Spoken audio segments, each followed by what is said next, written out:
Hi, everybody.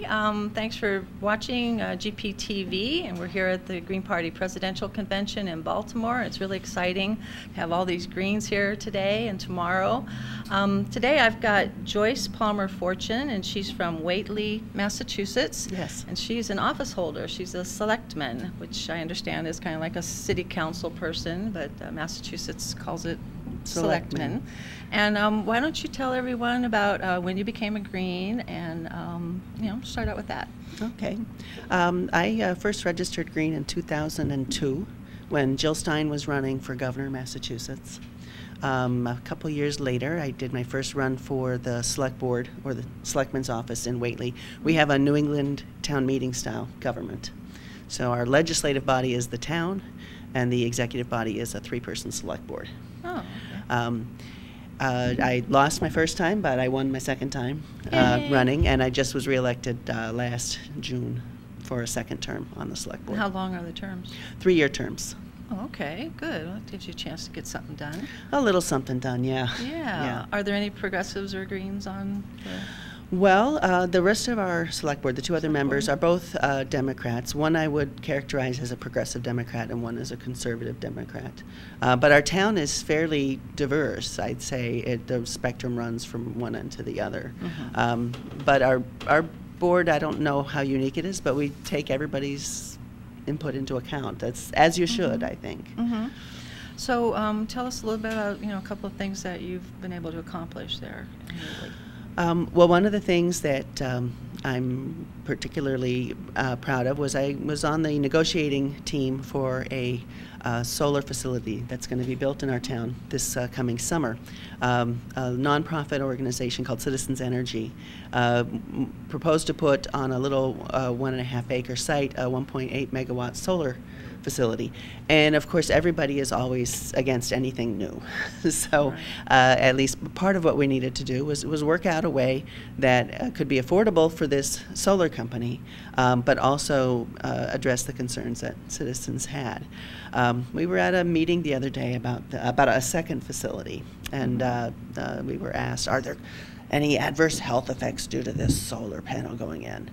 And actually they didn't say adverse, they said, are there health effects? And we said, yes, there'll be less carbon dioxide in the air, there'll be less mercury in the air, there'll be less sulfur in the air, you won't have as much asthma. And we just rattled on the list, and everyone was like, oh, of course. And these are the people who are so afraid of change, and then having them realize that the change can be good, and that this kind of change.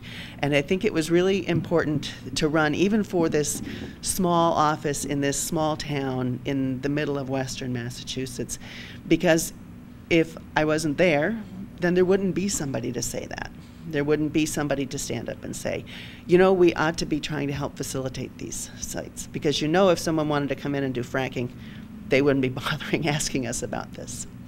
So the main accomplishment was to use a new little change in the law to allow the local tax payments to be not made all up front, but to be made over the 25-year period that they would be earning money on the solar site, rather than having all of this property tax right up front when their facilities are new. So we worked that out. In the long run, the town will get more money than they otherwise would have gotten.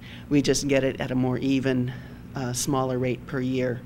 And that made all the difference for this company to be able to finance. So it does help industry. It's not the case that Greens are always against what industries and corporations want. But it was also good for our town, because now we have that little bit of income is going to make the difference between having a full-time kindergarten teacher or not. That's the kind of thing that you can be there every day to make a difference on. Plus it's going to create jobs. Yes, absolutely. And you know how many? I do not happen to know how many, because it'll be just a couple of months, probably a lot of people, and I don't know what that would work out to equivalent of how many jobs. But there'll be that, and then there'll be the next solar site, and the next solar site after that. Our town's pilot agreement, payment in lieu of taxes, was what it was technically called. That's a model for the rest of the state. We were one of the first towns to do that. And I think because our entire select board was pro-solar, and me in particular being on that committee, made a big difference. Oh, excellent. That's exciting. Cool. What else? I'm trying to think of big things, and I think sometimes a select board has basically just got to be supportive of the other boards in town. Our other boards are also very good. Our Conservation Commission, working on pollution issues, we're very supportive of those folks, and when they come to us and say, we've got a problem, this is what we need you to do to help us work with the State Conservation Commission, we go right ahead, and we've all been very supportive. Also, our school committee has been very out front about energy audits, about improving the energy usage at the school. I think there were several years when we did not have to pass an override because our school committee was so proactive about making energy investments at the school that saved us money in the long run. So when it came time to butt heads with anyone in the administration who didn't want to work with us, just our support for the school committee in their work. So just being there when the question gets asked, I think, is the important thing. That's why it's important for people to be on our local boards. There was one other thing that came up. Massachusetts has long time had tax breaks for companies who do manufacturing, and there's different kinds of manufacturing corporations. We had a local company who never had to pay their local personal property tax because they were this manufacturing corporation, because they were creating jobs in the community. They were bought by a large multinational company, and so their corporate status changed. So they were no longer eligible for that particular tax break. So they came before the board and said, well, we're not eligible for this tax break, but could you just continue that for us anyway, because we have that prerogative. And I feel like it may have been, if there were a different set of 3 people there, it may have been that they would have said, oh, yes, don't move away. Please stay and don't pay any taxes. This board, and I wouldn't say me alone, but being there made a difference. We looked into it and found they were getting state tax breaks that by far just blew away the little local tax break they were getting. So we said, no, we think you need to pay a little bit of local taxes. This year, between all the state cuts to our school aid, to our local town aid, and the fact that inflation keeps going up, we did not have to lay off any teachers. We did not have to lay off any town workers. We were able to give people raises, meager though they are in this economy. We were able to, for the first time in 15 years, invest in some local infrastructure, put away some money for a fire truck, which is overdue for replacement, put away some money for a police cruiser, which is way overdue. Uh-oh, sorry about that. Sorry about that. Another satisfied customer, yes. We were able to make investments in our town infrastructure, which has been just so badly neglected over the last 15 years. We have not addressed anything on our capital plan for 15 years.